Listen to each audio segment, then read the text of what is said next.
Saya rasa kita harus sedikit pisahkan karena ini dari pemerintah ya mungkin ya. Oke. Dia selalu memposisikan si PF ini, dia membawa dana masuk. Bawa dana masuk harapannya bisa membangun ekonomi kita. Tetapi kita harus ingat, ya PF ini hanya akan menarik hot money biasanya. Hot money itu dia cepat datang cepat keluar. Jadi memang yang perlu sangat dimatangkan menurut saya adalah si konsepnya sendiri. Apakah memang kita mengincar family office, dana asing, atau memang dana-dana lain. Ini yang menurut saya masih belum clear sampai saat ini. Ya kan, memang di peraturan draftnya terlihat semua mau dirangkul, semua dimasuk. Karena kita kurang jelas, ini saya rasa di implementasi detailnya juga banyak masalah, Mas. Pertama adalah soal kepastian hukum itu sendiri.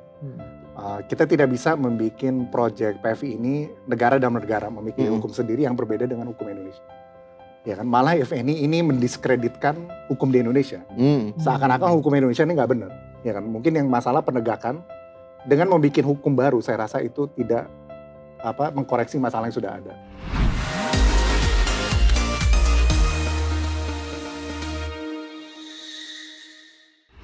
Oke nih, menarik banget nih. Indonesia lagi tertarik banget untuk menjadi pusat keuangan internasional.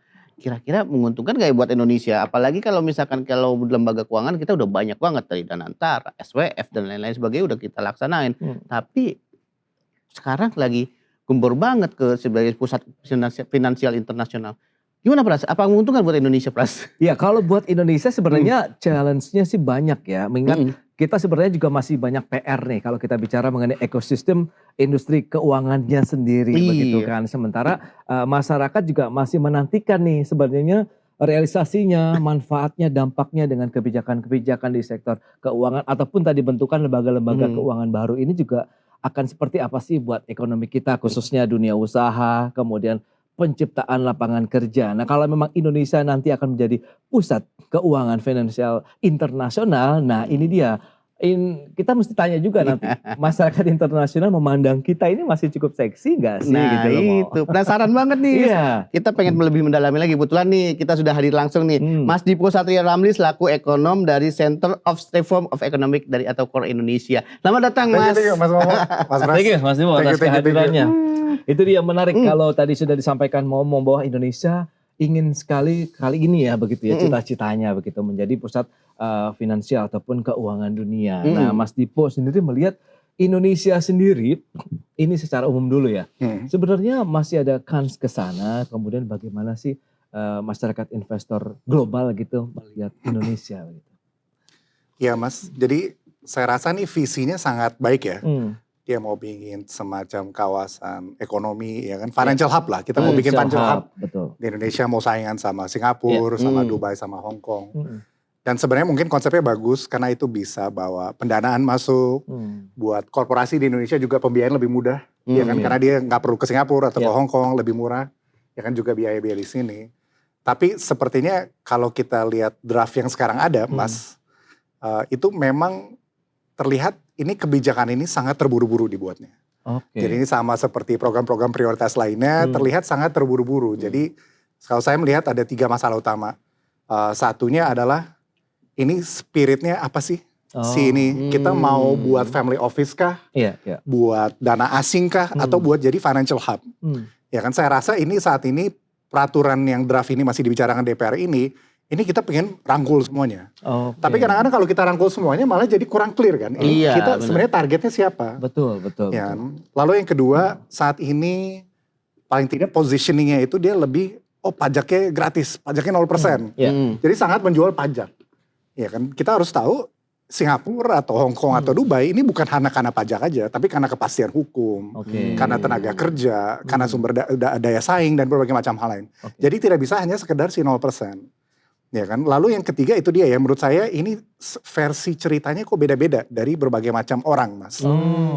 Jadi kalau kita dengar dari Kemenq nih sepertinya targetnya ini. Kalau Pak Luhut yang ngomong ini sepertinya mau jadi family office.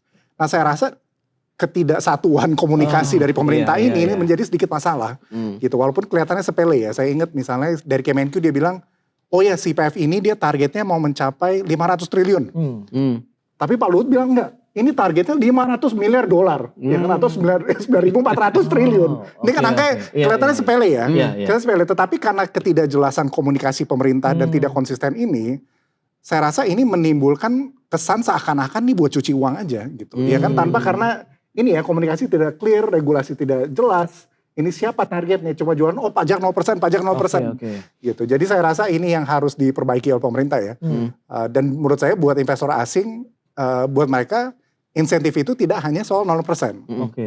Ya, tetapi soal regulasi, kepastian hukum, dan ini sebenarnya PR Indonesia saat ini ya. Oke. Tapi kalau misalkan kita lihat nih dengan kondisi, kan kalau misalkan Hong Kong udah kelihatan berhasil ya, Singapura udah berjalan dengan baik. Tapi kalau di Indonesia sendiri emang seberapa pentingnya atau mungkin urgensinya dengan pembentukan pusat finansial internasional ini sih untuk Indonesia sendiri?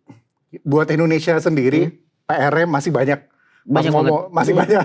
PR-nya masih banyak. Jujur saja, seperti kita tahu ya.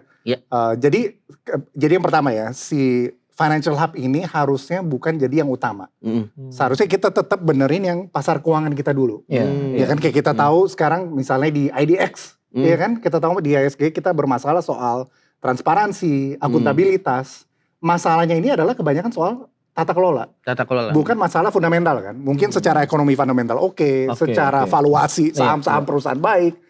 Tetapi investor asing itu dia takut karena si tata kelola. Dan ini dari peringkat rating agency, ya kan, walaupun kita S&P kemarin outlook stable ya. Masih stable ya. Tetapi soal kebijakan yang berubah-ubah itu tetap dimention di reportnya. Nah saya rasa ini yang harus menjadi PR bangsa Indonesia lebih urgent. Kepastian hukum. Kita harus benerin kepastian hukum, kita harus perbaiki tata kelola, transparansi, accountability, dan kita harus perdalam pasar keuangan kita.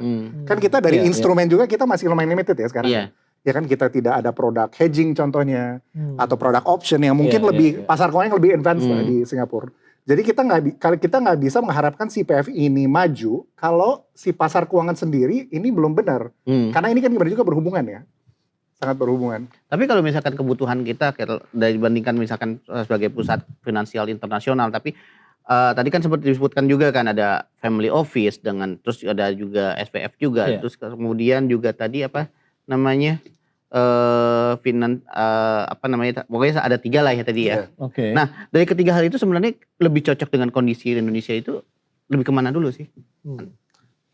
Saya rasa kita harus sedikit pisahkan karena ini dari pemerintah ya mungkin ya. Dia selalu memposisikan si PF ini dia membawa dana masuk. Bawa dana masuk harapannya bisa membangun ekonomi kita. Tetapi kita harus ingat ya PF ini hanya akan menarik hot money biasanya. Hot money itu dia cepat datang cepat keluar. Ya kan, karena dia hanya mencari return kan. Ya kan, jadi mungkin dia tertarik karena sekarang 0% di sini, mungkin tenaga kerja lebih murah. Ya kan? Jadi kita neraca ekonominya makin besar karena dana itu tiba-tiba masuk kan. Tiba-tiba masuk. Tapi si dana ini kalau dia tidak menjadi cold money itu maksudnya dia masuk ke investor sektor real. Betul. Ini tidak akan membantu ekonomi kita juga. Jadi dia hanya menambah supply dolar aja. Ya kan, misalnya dana-dana ini masuk, ya kan, dia hanya menambah supply dolar. Dan juga kita perlu sedikit hati-hati ya, si pemerintah ini saat ini dia kesannya kalau saya baca peraturannya itu blank check. Pajak 0% buat modal asing dan tenaga asing khusus keuangan. Iya kan. Nah ini sangat berbahaya karena kita pernah melihat di Indonesia, kita sudah ada pengalaman ketika hilirisasi nikel contohnya. Itu kita kasih begitu banyak insentif pajak, akhirnya investor masuk. Tetapi ke ekonomi Indonesia sendiri itu tidak banyak dampaknya. Ya kan, bahkan kita kalau melihat ekonomi regional sekitar daerah-daerah ini mereka masih sangat miskin. Gitu Mas. Jadi ini pemerintah nggak bisa segampang, ini masalah 0%, pajak 0% buat PPN atau PPH. Ya kan, dia harus melihat masalah ini secara keseluruhan. Dan kenapa investor masuk ke sini? Gitu. Jadi nggak bisa dikasih blank check aja, harusnya dia kayak kalau dari investasi yang besar atau ada sesuatu, baru dia kasih pajak 0%. Kalau enggak dia cuma tarik hot money ini. Dan ini hot money ini cepet masuk cepet keluar. Dia masuk hari ini besok bisa keluar. Ini kayak pasar saham sama ya kan?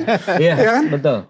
Trading. Iya kayak trading aja, dia nggak pusing. Dia hari ini 0%, nanti ada tempat lain minus 0,5 ya dia masuk ke tempat lain gitu. Nah itu dia, perlu ada payung hukum yang lebih kuat atau mungkin konsep awal yang lebih tegas lagi nih. Arahnya sebenarnya mau kemana? Mengingat kalau memang kita ingin menarik dana internasional masuk ke Indonesia, memang seperti yang sampaikan bahwa tidak bisa mengendap dengan waktu yang singkat, tapi harus masuk ke dalam sektorial, langsung ikut bergerak menjadi mesin-mesin ekonomi Indonesia.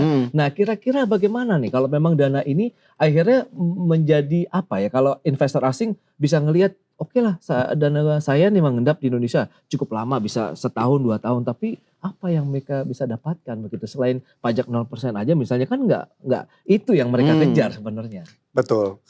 Jadi memang yang perlu sangat dimatangkan menurut saya adalah si konsepnya sendiri. Apakah memang kita mengincar family office, dana asing, yang kan jadi financial hub, atau memang dana-dana lain. Ini yang menurut saya masih belum clear sampai saat ini. Ya kan, memang di peraturan draftnya terlihat semua mau dirangkul, semua dimasuk. Nah, karena kita kurang jelas, ini saya rasa di implementasi detailnya juga banyak masalah, Mas Pras. Sebagai contoh,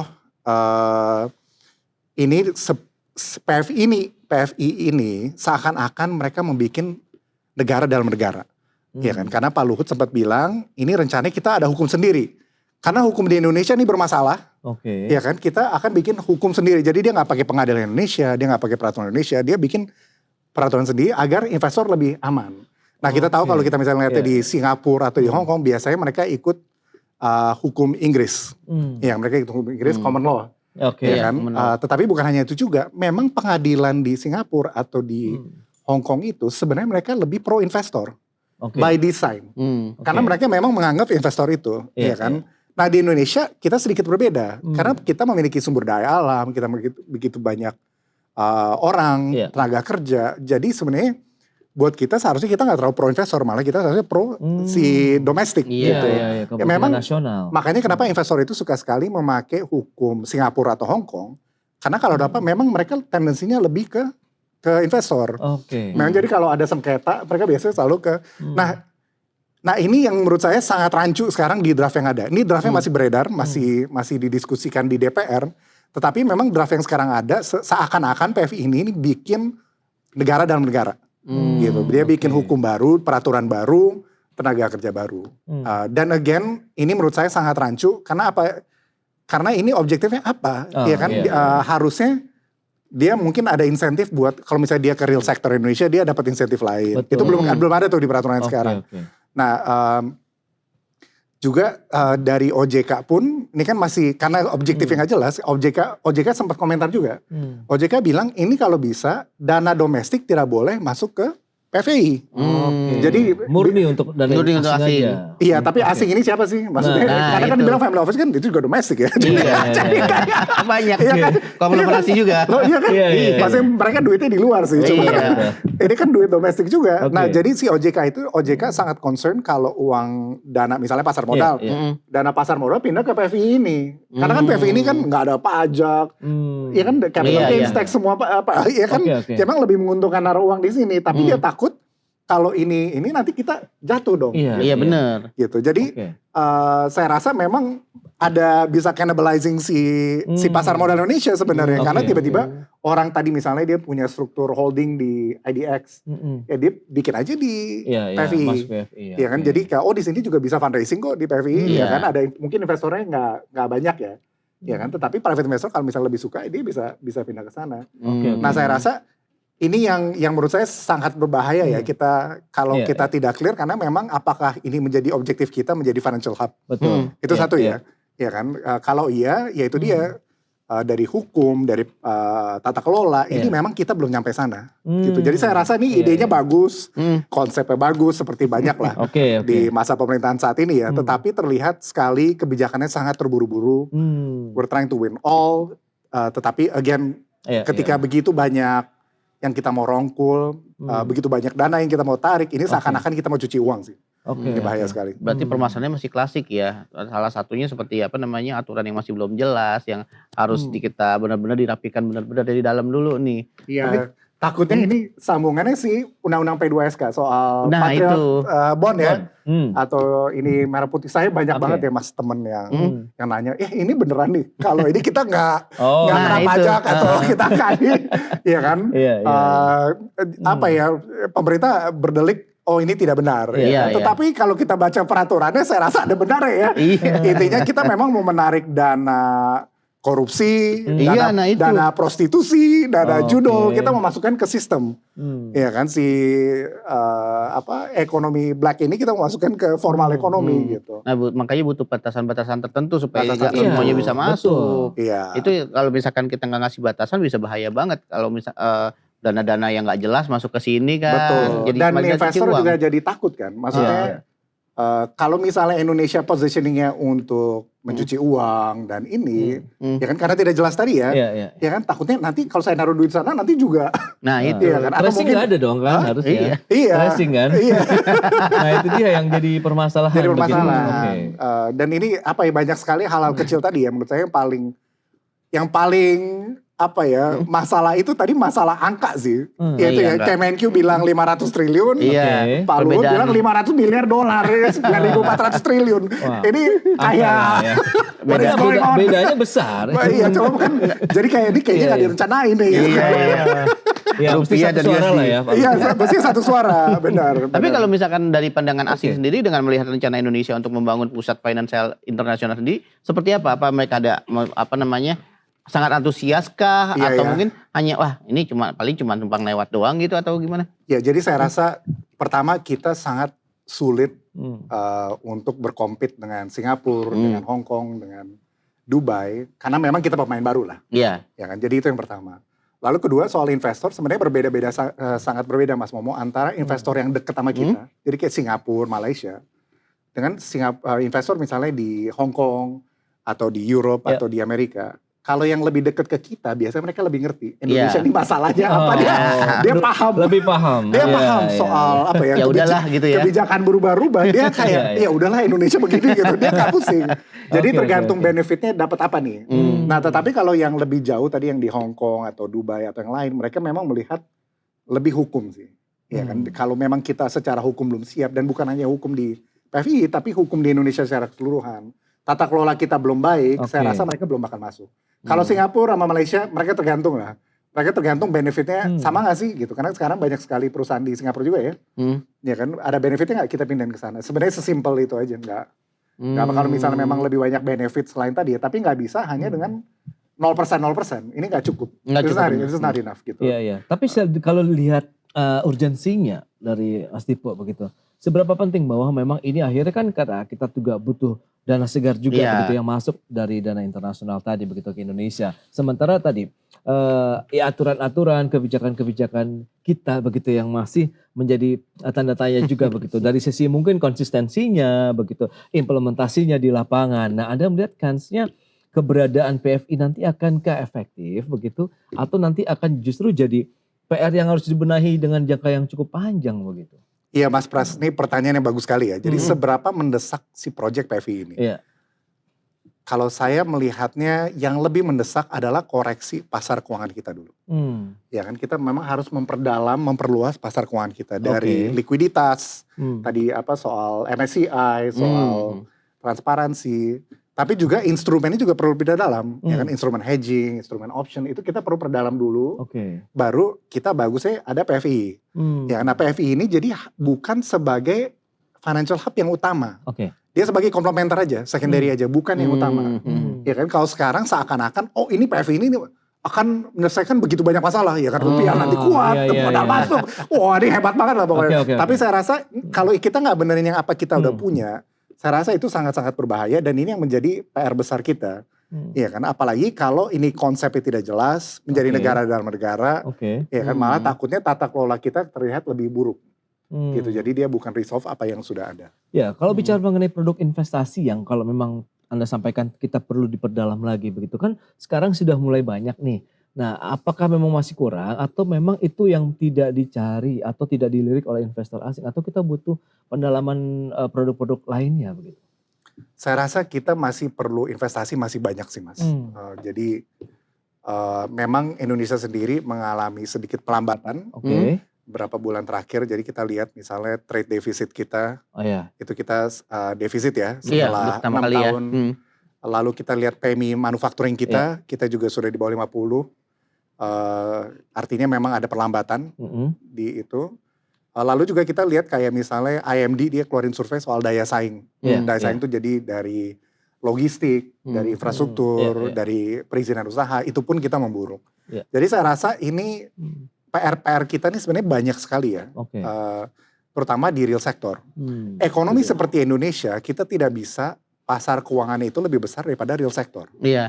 Itu ya, mungkin itu yang paling Iya, iya. utama ya. Jadi memang kita harus real sektornya lebih besar daripada Iya. financial sector. Karena mesinnya di situ ya. Iya. Kan? Ada mesinnya di sini. Oke. Kalau di Singapura nggak masalah, karena dia nggak Iya, punya iya. sumber daya alam, Iya. dia jumlah populasi sedikit. Yes. Memang dia strateginya menggedekan financial sector. dulu. Betul. Nah, Iya. Singapura ini, misalnya contohnya ya, Singapura ini memang kategorinya adalah safe haven. Jadi ketika ada shock atau kemarin misalnya perang Iran, Iya. aset Singapura tuh langsung naik. Covid Oke. juga sama. Kenapa? Karena di saat dunia Iya. bergejolak, Ini cukup aman. ini aman. Iya. Tapi dia returnnya kecil. Iya. Ini ya, jadi dia Betul. returnnya kecil karena ada keamanan. Iya. Indonesia itu returnnya besar. Betul. Karena kita high risk, Yes. regulasi tidak serta, ya kan begitu. Apalagi di Oke, saham oke. lah, ya kan. Iya, iya, iya. Banyak banget permainan lah, ya kan. Jadi memang high risk high return, gitu. Nah kalau kita mencampurkan kedua konsep ini, menurut saya sangat sedikit sulit ya. Oke. Tapi memang secara ekonomi yang lebih prioritas buat kita adalah si real sector itu. Hmm. Ya kan, buat financial sector banyak yang harus diperbaiki. Oke. Tetapi jadi kita memang sebenarnya lebih butuh FDI ya mas. FDI, ha? Iya apa? Foreign direct Foreign investment, direct ya kan Iya. investasi langsung Iya. buat bikin pabrik, manufacturing. Ini yang lebih penting dibandingin si financial hub. Karena again si financial hub ini dia akan tarik uang, hot money, kita neracanya jadi besar. Iya. Tapi si neraca ini dia kalau nggak convert ke real sector, ya betul. dia kayak tabungan nggak dipakai. Ngendap aja Dia berarti. deposito, ya kan taruh-taruh di deposito, Iya. ya kan returnnya iya, kecil, tapi dia nggak genjot pertumbuhan Betul. begitu. Jadi Yes. secara di paper kelihatannya wah nih Indonesia duitnya banyak. Banyak, iya. Tetapi ini bukan Iya. uang yang ini jadi kayak misalnya cadangan devisa kita naik, Betul. misalnya Iya, iya. banyak yang masuk US dollar. Tetapi si cadangan devisa ini kan Nggak bisa bukan puter ya. bukan uang berputar, jadi bukan ekspor, bukan Betul, impor. iya, Ini iya. kita harus Nah, pisahin ini, kedua konsep Iya. ini. Gitu. Nah sekarang belum ada bridge di peraturan ini, belum ada bridge antara si financial hub sama si Real sector. real sector. oke. Gitu. Malah itu dia kayak malah seakan-akan memisahkan. Oh, Ya, oke, kan? oke. Karena tadi ya dalam Iya, hukum iya. dia mau negara dalam negara dan berbagai macam. Oke, kalau saya tegaskan sedikit nih, kalau misalnya kan kalau misalkan final hub ini udah dijadikan di Indonesia udah jadi dilaksanakan lah. Tapi kan aturan masih banyak perlu diperbaiki. Tapi kalau misalkan dari pandangan Mas Dipo? sendiri, kira-kira Mas Dipo udah melihat aturan-aturan apa sih sebenarnya harus yang ditekankan supaya FDI ini bisa FDI untuk financial hub ini bisa terjadi dan mungkin terlaksana dengan baik di Indonesia gitu. Iya, jadi mungkin yang pertama yang perlu diklarifikasi adalah objektif itu sendiri. Kita buat family office kah, buat financial hub beneran kah, Iya. atau lainnya. Jadi itu harus sangat clear ya, karena Iya. saya juga baca tadi pagi gitu, Danantara dia jadi salah satu pemegang saham si PFI ini. Jadi kan ini Danantara sebagai apa di sini? Iya kan, ini kawasan apa ini? What is Nah, going itu. on? Ya kan? Yang what is going on? Akan bentrok Iya. gitu ya jadinya. Jadi konflik kan, semuanya konflik. SWF ada dan antara ada. Betul, Financial jadi hub ini lagi. agak kurang clear apa yang terjadi. Lalu yang kedua adalah kita tidak bisa hanya fokus di pajak aja. Iya. Sekarang nih pajak 0%. Iya kan, maksudnya Singapura Hong Kong itu bukan karena pajak 0%. Iya, iya. Iya kan, karena kepastian hukum, Iya, pasti karena itu. safe haven. Lebih nyaman lah mereka Lebih untuk nyaman. menaruh Lebih nyaman. dananya. Jadi bukan Oke. masalah pajak aja. Nah, kita juga harus sedikit berhati-hati yang tadi saya bilang. Kita melihat pengalaman di hilirisasi di nikel, Itu.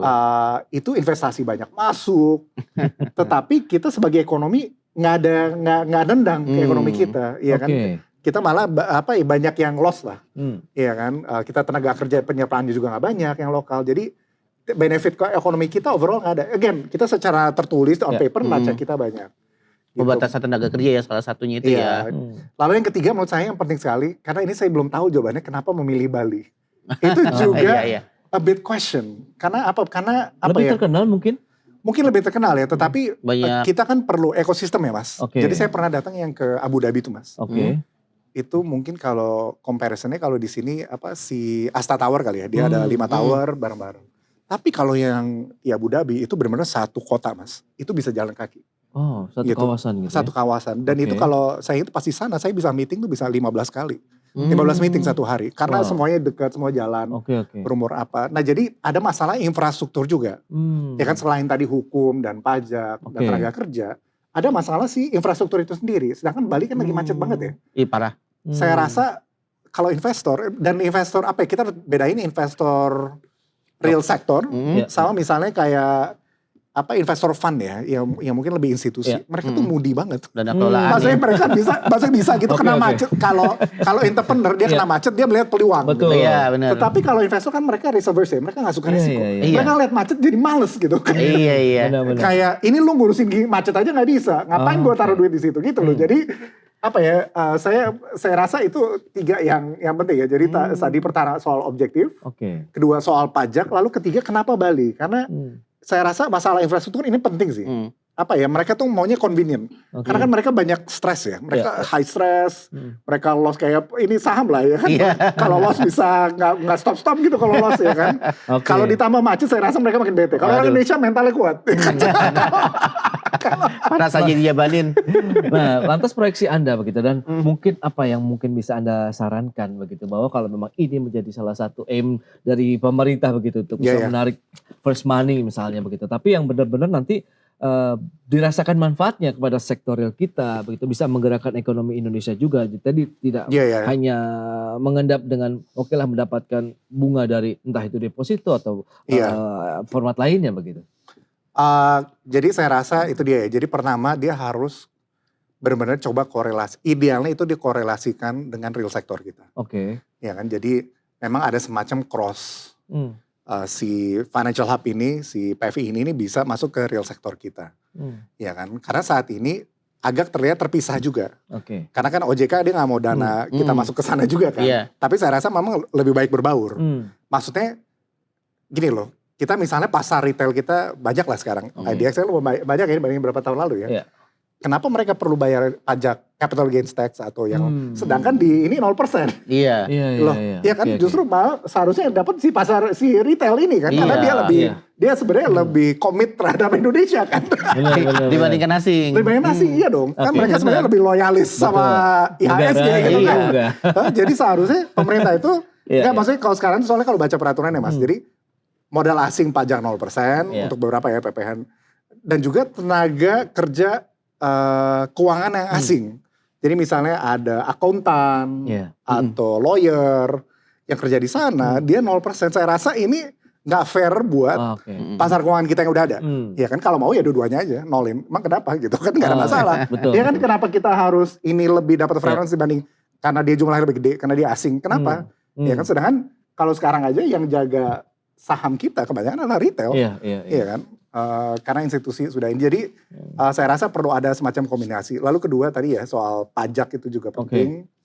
Lalu lokasi dan yang lebih penting lagi sebenarnya jangan sampai si PF ini dia ngambil fokus IDX atau fokus OJK atau DPR untuk proyek ini. Sedangkan kita ada begitu banyak masalah di keuangan kita sendiri. Ya kan, dan masalahnya kan sedikit struktural ya. Tadi soal transparansi, soal akuntabilitas, ya kan ini masalah memang yang masalah besar. Ya kan bertahun-tahun Indonesia memiliki masalah ini. Jadi jangan sampai kita itu terlalu fokus ngerjain si PF ini yang mungkin nggak jelas tadi, ya kan nggak jelas ini targetnya apa, outputnya apa, ini masih belum clear, ya kan. Saya rasa itu the biggest cost itu yang opportunity cost di situ ya. Ya kan jadi orang terlalu fokus untuk proyek baru, sedangkan yang lama ini energinya takutnya sedangkan ya itu dia kita banyak masalah tetap di sini. Ya kan ini kan nggak menyelesaikan apa yang sudah ada ya. Tadi Kepo nih sempat dibilang kan kenapa Bali? Nah selain Bali kira-kira ada tempat yang lebih cocok nggak untuk penempatan PFI ini selain Bali? Saya rasa Batam nih. Batam ya? Saya rasa Batam. Emang paling kuat Batam. Karena Singapura paling kan dia familiar sama Batam. Betul. Benar. Bali saya rasa fokus di pariwisata aja lah, udah pas. Ya. Saya rasa nanti yang wisatawan juga sebel, ya kan kok kita pakai celana pendek yang sebelah pakai jas, ya kan jadi kayak beda dunia itu. Iya beda dunia. Ya kan atau di IKN sekalian lah, ya kan kosong tuh gedung-gedung kan. Itu dia. Harusnya di IKN sekalian kan, infrastrukturnya udah ada ya boleh lah ke sana. Gitu. Oke. Nah mungkin nih kalau misalkan diminta untuk memberikan rekomendasi terkait dengan rencana PFI ini, ada nggak rekomendasi yang ingin disampaikan kepada mungkin pembuat aturan atau mungkin kepada pemerintah sekaligus dalam rencana pembangunan atau pembentukan PFI ini di Indonesia? Mungkin boleh masukkan? Iya, mungkin yang pertama adalah soal kepastian hukum itu sendiri. Kita tidak bisa membuat proyek PFI ini negara dalam negara memiliki hukum sendiri yang berbeda dengan hukum Indonesia. Ya kan, malah if ini mendiskreditkan hukum di Indonesia. Seakan-akan hukum Indonesia ini nggak benar. Ya kan, mungkin yang masalah penegakan dengan membuat hukum baru, saya rasa itu tidak mengkoreksi masalah yang sudah ada. Ya, jadi jangan sampai kita bikin masalah baru dengan negara-negara ini. Saya rasa ada diskusi soal ini jadi British Common Law, hukum Inggris. Saya rasa kalau kita penegakannya lemah ini tetap akan menjadi masalah. Lalu yang kedua tadi ya, kita harus prioritaskan pasar keuangan kita dulu. Kalau kita mau PFI sukses, kita harus benahi yang kita sudah ada. Ya kan, kalau kita mau bikin proyek baru tanpa ini dikoreksi, saya rasa trust-nya itu menghilang. Kan sekarang ini masalah rupiah melemah, ini memang ada hubungannya dengan kepercayaan pasar dan kredibilitas regulator. Saya rasa dengan ada bikin proyek baru ini malah melemahkan apa yang sudah ada. Dan saya rasa ini bukan yang meningkatkan kepercayaan, malah orang makin, saya baca peraturan draft ya. Saya bingung ini tuh buat apa? Ini jangan-jangan buat cuci uang, baunya gitu. Ya kan, mungkin niatnya baik, mungkin visinya baik, mungkin mimpinya baik, ya kan, mau bikin financial hub di Indonesia. Tetapi saya ketika baca peraturannya, saya jujur merasa ini mau cuci uang. Ya kan, jadi ini masalah yang utama. Jadi kita tetap harus benerin si hukum sendiri. Lalu ketiga yang tidak kalah penting itu dia ya. Jadi ini soal story-nya apa sih? Iya. Ya, story-nya apa? Saya rasa tanpa komunikasi yang berbeda-beda di kementerian, di pemerintahan, saya rasa ini sedikit menjadi masalah. Itu harus diperbaiki sih. Pembangunan satu suara di mana pemerintah itu masih ada kesalahan di situ ya. Iya. Karena dan yang mungkin keempat yang paling penting adalah soal tata kelola sendiri. Kalau kita mau ini benar, mau kita financial hebat, kita benar-benar harus tata kelolanya baik. Ya kan, kita nggak bisa lah komisaris titipan atau nggak bisa terlalu banyak konflik gitu. Ya kan, kita tidak bisa terlalu banyak konflik, malah if any peran pemerintah harus berkurang sedikit. Ya kan, di PFI ini. Jadi itu dia dengan profesional lah ya. Harus profesional gitu. Dan saya rasa dengan Danantara jadi salah satu investor di kawasan ini akan sedikit menimbulkan pertanyaan. Iya. Ya kan, independensinya di mana? Ya kan, atau lebih penting lagi, kenapa bukan pemerintah aja yang, ya kan pemerintah nggak ada duit nih. Iya. Nah itu bingung sih benar. Kenapa Danantara? Kenapa bukan pemerintah? Ya kan, saya rasa buat dia di bagian konstruksinya atau bagian apanya nggak apa-apa. Tetapi kalau KEK-nya sendiri menurut saya sangat operasionalnya begitu ya. Jadi tata kelolanya perlu baik dan harapannya itu dia ya. Kalau misalnya ini proyeknya sukses, kalau saya kebayang kalau ini proyeknya sukses, sebenarnya banyak sekali yang bisa ditumbuhkan ya. Ya kan, kita bisa hiring misalnya tenaga kerja yang pasar profesional, pasar keuangan tadi kan jadi banyak kerjaan, accountant, lawyer dan berbagai macam. Tetapi again seperti banyak program pemerintah saat ini terlihat sekali ini kebijakannya sangat terburu-buru, Itu dia ya, yang perlu dicermati memang lagi-lagi kalau kita bicara mengenai satu program yang akan dilakukan oleh pemerintah perlu dipertegas dulu kok. Mungkin sosialisasi ya, kemudian bagaimana komunikasi yang perlu disampaikan juga kepada publik begitu bahwa ini akan dibentuk satu lembaga ataupun kawasan begitu Pusat Financial Internasional di Indonesia.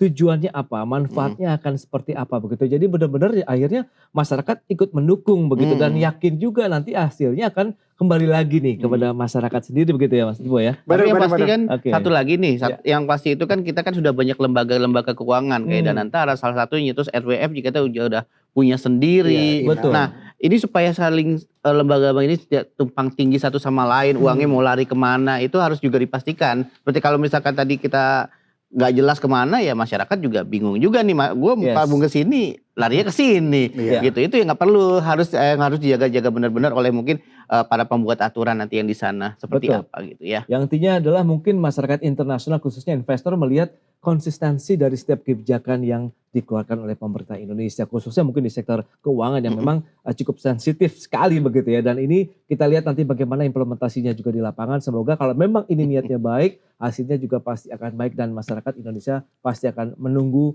hasilnya juga akan seperti apa. Mas Ipo, thank you banyak. Thank you Mas Pras. Udah hadir nih informasi-informasi. Banyak insight-nya luar biasa loh. Betul. Iya.